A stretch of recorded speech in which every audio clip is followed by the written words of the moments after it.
സുഹൃത്തുക്കളെ, ആശയങ്ങളെ എങ്ങനെ ക്യാഷായി രൂപാന്തരപ്പെടുത്താം എന്നുള്ളതിനെക്കുറിച്ചാണ് ഇന്ന് നമ്മൾ സംസാരിക്കുന്നത്. ആസാ കാഡ്ലർക്കും ഡോക്ടർ ഗൊൺസാവൂൽസിനും പൊതുവായി ഒരു സ്വഭാവവിശേഷമുണ്ടായിരുന്നു എന്ന കാര്യം അറിയുക. കൃത്യമായ ഉദ്ദേശത്തിൻ്റെ ശക്തിയും കൃത്യമായ പ്ലാനുകളും കൂടിച്ചേർന്നാൽ ആശയങ്ങളെ ക്യാഷായി രൂപാന്തരപ്പെടുത്താൻ കഴിയുമെന്ന അമ്പരപ്പിക്കുന്ന സത്യം ഇരുവർക്കും അറിയാമായിരുന്നു. കഠിനാധ്വാനവും സത്യസന്ധതയും ഒന്ന് മാത്രമാണ് വലിയ സമ്പത്ത് കൊണ്ടുവരികയെന്ന് വിശ്വസിക്കുന്ന തരക്കാരിൽ ഒരാളാണ് നിങ്ങളെങ്കിൽ ആ ചിന്ത തുലയട്ടെ. അത് സത്യമല്ല. സമ്പത്ത് അത് സമൃദ്ധമായി ഒഴുകി വരുമ്പോൾ അത് കഠിനാധ്വാനത്തിൻ്റെ ഫലം മാത്രമല്ല. സമ്പത്ത് വരുന്നത്, അവ വരുന്നുണ്ടെങ്കിൽ അത് കൃത്യമായ ഡിമാൻഡിനോടുള്ള പ്രതികരണമായി മാത്രമാണ്. ആ ഡിമാൻഡുകൾ നിശ്ചയമായ തത്വങ്ങളുടെ പ്രയോഗത്തിന്മേൽ അടിസ്ഥാനപ്പെടുത്തിയിട്ടുള്ളതായിരിക്കണം. അല്ലാതെ യാദർച്ഛികമായോ വെറും ഭാഗ്യം കൊണ്ടോ സമ്പത്ത് വരില്ല. പൊതുവായി പറഞ്ഞാൽ ഒരാശയം എന്നത് പ്രവർത്തനത്തെ വിളിച്ചു വരുത്തുന്ന ഒരു ചിന്താ പ്രചോദനം മാത്രമാണ്. ഭാവനയിലേക്ക് ഒരു അപേക്ഷ നൽകുന്നതിലൂടെയാണ് അത് വിളിച്ചു വരുത്തപ്പെടുന്നത്. ചരക്കുകൾ വിൽക്കാൻ കഴിയാത്തിടത്ത് ആശയങ്ങളെ വിൽക്കാൻ കഴിയുമെന്ന് എല്ലാ വിദഗ്ധ സെയിൽസ്മാൻമാർക്കും അറിയാം. സാധാരണ സെയിൽസ്മാൻമാർക്കതറിയില്ല. അതുകൊണ്ടാണ് അവർ സാധാരണക്കാരായിരിക്കുന്നത്. വില കുറഞ്ഞ പുസ്തകങ്ങളുടെ ഒരു പ്രസാധകൻ പൊതുവിൽ പ്രസാധകർക്ക് ഏറെ ഗുണകരമാകുന്ന ഒരു കണ്ടെത്തൽ നടത്തി. ഒട്ടേറെ പേർ വാങ്ങുന്നത് ഉള്ളടക്കങ്ങളല്ല, മറിച്ച് ടൈറ്റിലുകളാണെന്ന് അയാൾ പഠിച്ചു.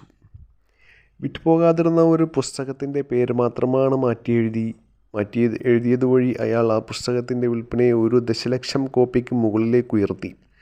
അതിൻ്റെ ഉള്ളിലുള്ള കാര്യത്തിലൊരു മാറ്റവും വരുത്തിയില്ല. വിൽക്കാതിരുന്ന ആ കവറൊന്ന് വലിച്ചു കീറിക്കളഞ്ഞ് ബോക്സ് ഓഫീസ് മൂല്യമുള്ള ഒരു ടൈറ്റിലോടെ പുതിയൊരു കവർ അതിന് നൽകി. അത്രമാത്രം ലളിതമെന്ന് തോന്നുന്ന അക്കാര്യം ഒരാശയമായിരുന്നു. അതൊരു ഭാവനയായിരുന്നു.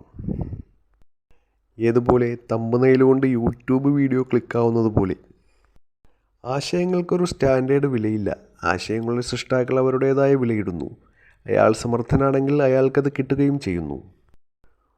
ഓരോ വമ്പൻ സമ്പത്തുകളുടെയും കഥ മിക്കവാറും ആരംഭിക്കുന്നത് ആശയങ്ങളുടെ സൃഷ്ടാവും അതിൻ്റെ വിൽപ്പനക്കാരനും ഒത്തുചേരുകയും ഒരു താളപ്പൊരുത്തത്തോടെ പ്രവർത്തനം ആരംഭിക്കുകയും ചെയ്യുന്നതിൻ്റെ ആദ്യ ദിനം മുതലാണ്.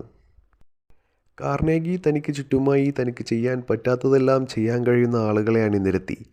ആശയങ്ങൾ സൃഷ്ടിക്കുന്നവരെയും ആശയങ്ങൾ പ്രവൃത്തിപഥത്തിൽ കൊണ്ടുവരുന്നവരെയും അങ്ങനെ തന്നെയും മറ്റുള്ളവരെയും വമ്പിച്ച സമ്പത്തുകളുള്ളവരാക്കി തീർത്തു. ദശലക്ഷക്കണക്കിന് പേർ ഒരു അനുകൂലമായ ബ്രേക്ക് കിട്ടുന്നതും കാത്ത് ജീവിതത്തിലൂടെ കടന്നു പോകുന്നു.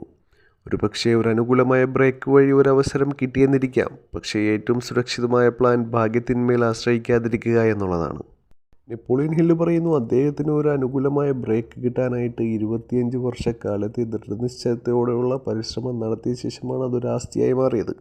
ആൻഡ്രൂ കാർണേഗിയെ കാണുന്നതിനും അദ്ദേഹത്തിൻ്റെ സഹകരണം നേടിയെടുക്കുന്നതിനും കഴിഞ്ഞതാണ് അദ്ദേഹത്തിൻ്റെ നല്ല ഭാഗ്യത്തിൽ ഉൾപ്പെടുന്ന ആ ബ്രേക്ക്. ആ അവസരത്തിൽ കാർണേഗി അദ്ദേഹത്തിൻ്റെ മനസ്സിൽ നേട്ടത്തിൻ്റെ സംഘടിപ്പിക്കൽ തത്വങ്ങളെ വിജയത്തിൻ്റെ തത്വചിന്തയായി മാറ്റുന്നതിൻ്റെ ആശയം നട്ടുപിടിപ്പിച്ചു. 25 വർഷത്തെ ഗവേഷണമുണ്ടാക്കിയ കണ്ടെത്തലുകൾ കൊണ്ട് ആയിരക്കണക്കിന് ആളുകൾക്ക് ഗുണം കിട്ടി. ആ തത്വചിന്തയുടെ പ്രയോഗം വഴി ഒട്ടനവധി സൗഭാഗ്യങ്ങൾ സംഭരിക്കപ്പെടുകയും ചെയ്തു. തുടക്കം വളരെ ലളിതമായിരുന്നു. ആർക്കും വികസിപ്പിച്ചെടുക്കാമായിരുന്ന ഒരാശയം മാത്രമായിരുന്നു അത്. അനുകൂലമായ അവസരം വരാൻ വേണ്ടി കാത്തിരിക്കുക, അതുപോലെ തന്നെ ഉദ്ദേശത്തിൻ്റെ മേൽ ഉറപ്പുണ്ടായിരിക്കുക, അതുപോലെ തന്നെ വ്യക്തമായ കൃത്യമായ പ്ലാനുകളും പദ്ധതികളും ഉണ്ടായിരിക്കുക, ആ പദ്ധതികളിന്മേൽ ഉറച്ചു നിൽക്കുക. ഇത്തരം കാര്യങ്ങളാണ് ആശയങ്ങളെ ക്യാഷായി രൂപാന്തരപ്പെടുത്താൻ വേണ്ടിയിട്ട് സഹായിക്കുന്ന ഘടകങ്ങളെന്ന് ഈ അധ്യായത്തിൽ പറയുന്നു. അപ്പോൾ ഇത്രയും പറഞ്ഞുകൊണ്ട് ഈ വീഡിയോ അവസാനിപ്പിക്കുന്നു. നന്ദി, നമസ്കാരം.